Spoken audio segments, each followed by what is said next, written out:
Hey everyone, welcome back to my channel. I'm Nikki, and today's video I'm going to be doing a get to know me. There are now about 200 of you on this channel, and I would like to share some things about myself so that you get to know me better. I share a lot of my medical journey, but I would like to be able to share some other things so that you can get to know me more. So we're gonna head into that. I have my journal here, my list of things that I would like for you to know. So here's we're gonna start off with some like background type information, more of my like growing up years, teen years, and young adult years, I guess. And then we'll get into more current details. So I come from a family of 5, and I am the middle child of 3 kids, with my siblings both being brothers. And so I like to think that that's the reason why I turned out so tough, because honestly growing up I think I played with Teenage Mutant Ninja Turtles more than I played with my own Barbies. So having brothers was a lot of fun, but they're also the source of a lot of the scars on my body, so thank you, brothers. I also played a lot of sports growing up. Some of my favorites, of course, I started off with figure skating. I think I was 4 years old when I started, and I did that for about 5 years, and it was my favorite. I loved it so much. My grandma used to make me like these cute little figure skating dresses, and I always had so much fun with it, but unfortunately I had to quit when I was around 10 because we couldn't afford private lessons. Some other sports that I played growing up were soccer, baseball. I did bowling league for a bit, which is actually where I met my sister-in-law. I also did curling, which that one holds a very special place in my heart because my dad growing up always was the coach for my brother's sports. They mostly just played hockey and golf, but he was always their hockey coach, and a lot of the sports that I played he couldn't really be a coach for until I did curling. And so as soon as I started doing curling, my dad became my coach, and I curled for about 2 or 3 years, I think. And so he got to be my coach for that, and so I have some really good memories from that. I also did 1 year of golf, because my family is very golf oriented, and so I kind of like needed to learn how to golf. And so I did the lessons.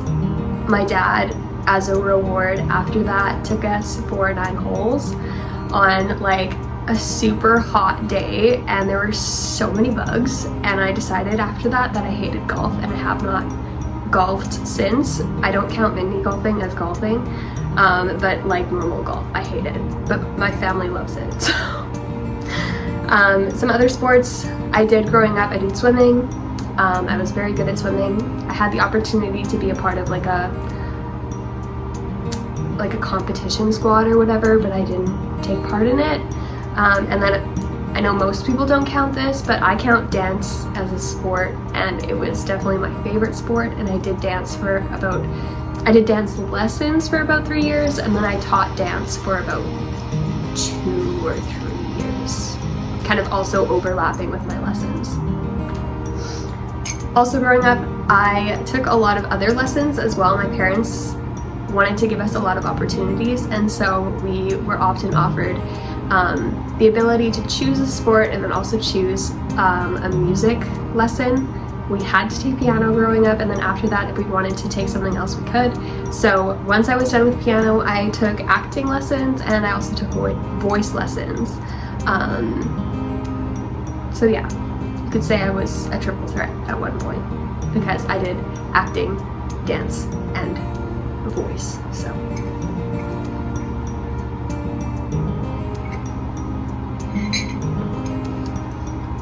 after graduating from high school, I went off to college, and I graduated with a bachelor's degree in worship arts. Some people might think that that's not a real bachelor's degree, but it really is, and I have used it in a professional work setting. Before going to this school, I couldn't play any instruments, and yes, I did say that I did piano lessons, but at this point I had forgotten all of my piano. So I couldn't play anything, and I left college being able to play 7 instruments. So that's not something to spat at, so.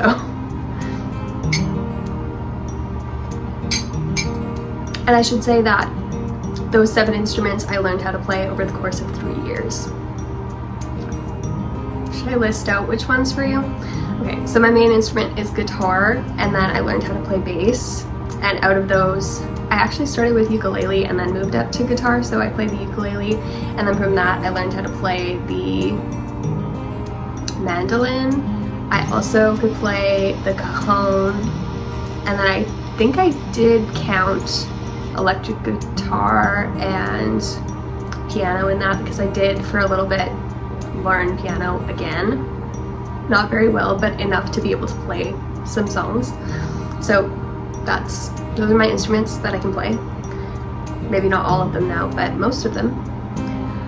During college, I was a part of more than one band, but the one band that I'm going to mostly focus on is the band that we recorded and published our own EP of 3 songs, and 2 of those songs I wrote, which that was always a dream of mine, was to be able to write and record my own music. So I was so happy that that could come true through the college that I was a part of.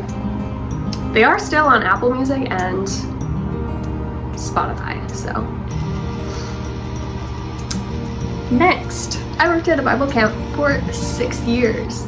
I used to tell my friends growing up that I would never go to camp because I was such a homebody that I just didn't want to go to camp, and then I ended up going to camp for a dance camp when I was 15 or 16 and fell in love with it. And then ever since then I wanted to work at camp, and so I worked at camp for 6 years. 4 of those years I was a spring staff, and so what that looks like, the spring staff are the ones that basically run the activities and the programs at camp, and so those first 2 months that you're there are spent preparing for camp, and then the other 2 months are running those camps. So camps that I was specifically in charge of was a worship arts camp. I was also in charge of an arts camp, and I also led a dance camp. So for 2 years, I think it was, I choreographed and taught dance at camp. And that was like so fun. So for those 4 years I did those, and then I came back for 2 years as a full-time staff, and I was the admin there, basically. I love camp. I could talk about camp so much. I miss it so much.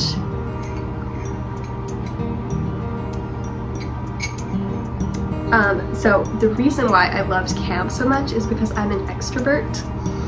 In high school, it was like super popular to take those like 16 personality tests or whatever, and my extrovert scale was a 99% in high school, and then it's kind of come down over the years, especially with being chronically ill. I don't get out quite as much, and so I would say I'm probably more in like the 60% extrovert at this point, because I don't have the capacity to socialize like I used to. But in case you're wondering, my personality type is an ENFP. I may not always seem like it on camera, but in person I would say that I am. In college, it was also important for us to do personality tests and also do Enneagram tests, because they can be very useful in like a ministry type setting to be able to know your personality type and how you work with others.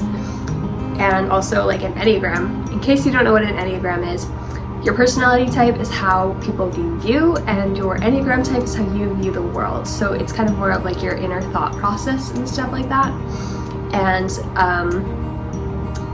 the types that you have like one main type, and then how it works is you also have some branch off types, where those are the types where when you are at your absolute best, you take on some traits of another number, and then at your absolute worst, you also take on the worst traits of a different one as well. So that's kind of how that works. But I'm a type 2, which is a very people-oriented type, very people-pleasy and stuff like that.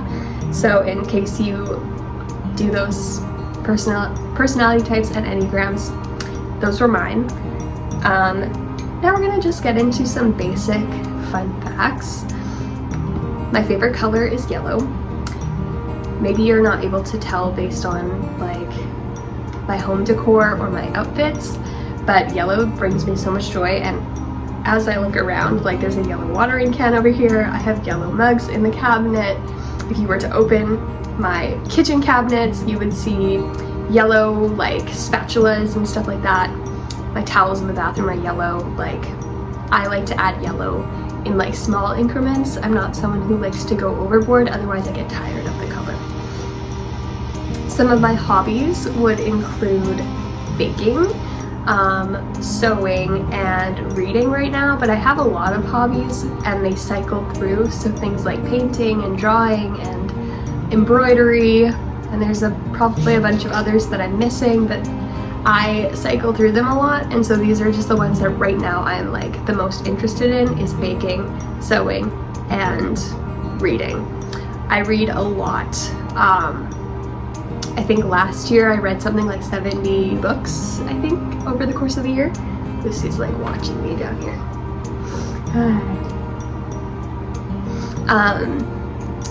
So you'll be seeing a little bit more book content in the form of shorts on this YouTube channel, but just because as someone who is chronically ill, I don't have the ability to do as much as I would like to, and so sometimes to relax, I spend a lot of time reading, or if I just need to escape my circumstances for a little bit, I like to read. My favorite genre to read is fantasy, and I think that's what I have to say about that. Brain fog just stole the rest of that train. So yeah, I love reading. I also really love plants. I blame my mom for that because she's always had plants and huge flower gardens growing up, and when I was in college I really got into plants, and so I have a lot of plants, but sometimes I'm not the best at taking care of them. Like right now our living room isn't done, and our living room has the most natural lighting, and so a lot of my plants are not very happy right now because they're not getting the natural lighting that they need. I know there's grow lights and stuff like that out there, but I don't want those. I want natural lighting. But I love plants. I love walking around greenhouses and gardens and just enjoying nature in that way. I'm like getting out of breath. I need to take a sip.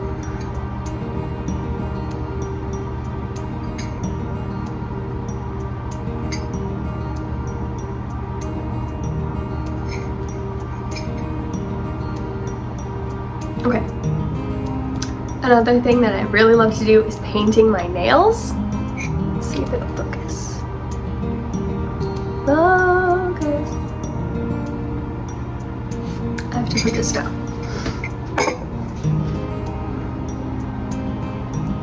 They're kind of growing out right now, but I love to do my own nails. Growing up, my mom and I would spend our summers like painting our nails outside, sometimes every day if we wanted to.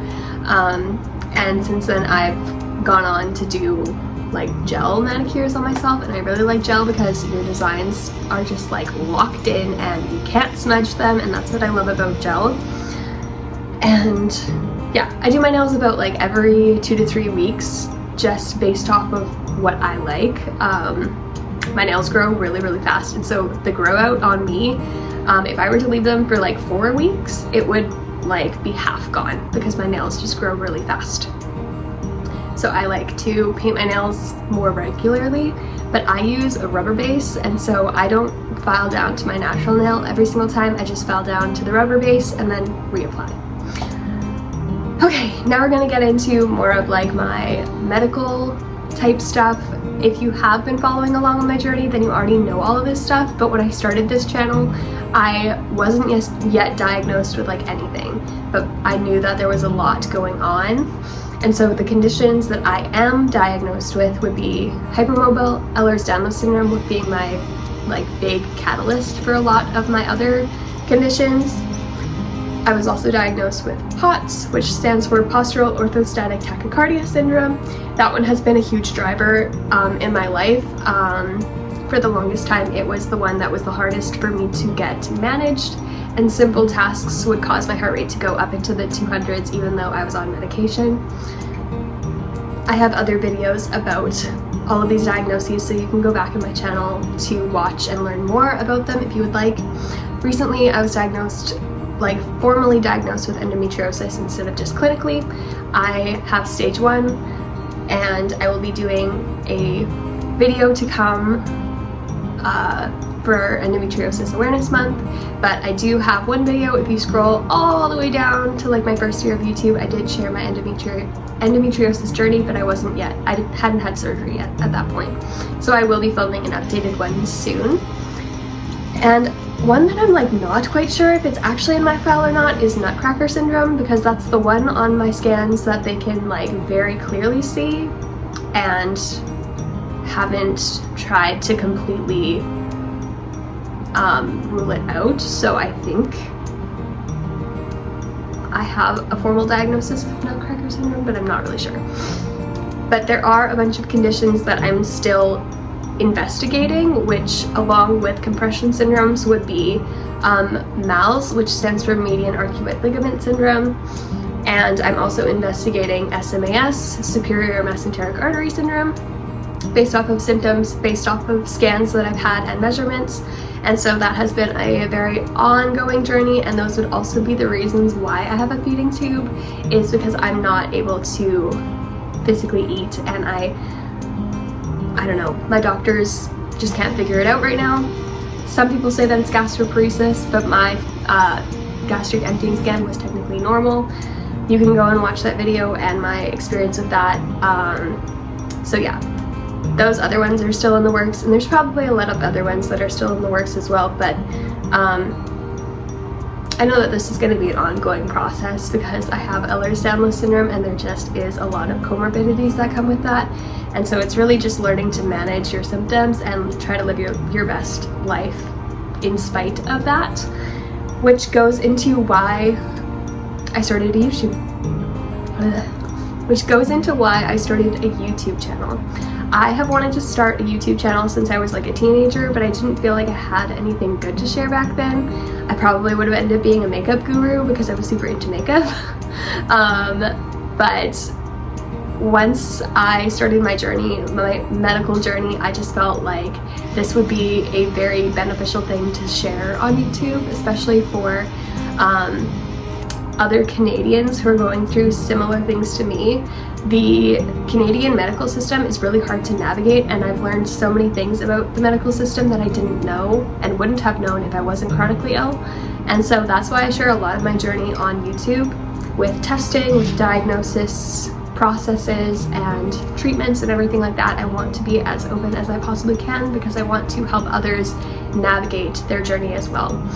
I also started it as a way to share with friends and family how I was doing and where things were at, just because if someone were to ask me like in person these things, it's just really hard for me to share in person, because I try to just be very positive, and I felt like I couldn't be completely honest in person, and that's why I started doing it through YouTube, so I could be 100% honest, and people could know where I was at, and if I was just tired of talking about it, I could just refer back to either my Instagram or my YouTube, because I share a lot of my journey on there.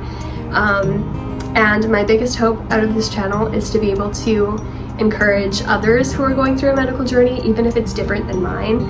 I just want to be an encouragement to others, because there have been so many channels out there who have helped me on my medical journey, and without them I would not have the diagnoses that I do have, because I wouldn't have even known about them. And they've helped me a lot in navigating my own journey and advocating for myself. And so that's why I started this channel, to help others navigate things as well. And I hope that you are finding, sorry, I don't know what's going on with my voice. I hope that you're finding my channel to be exactly that, encouraging and a good resource for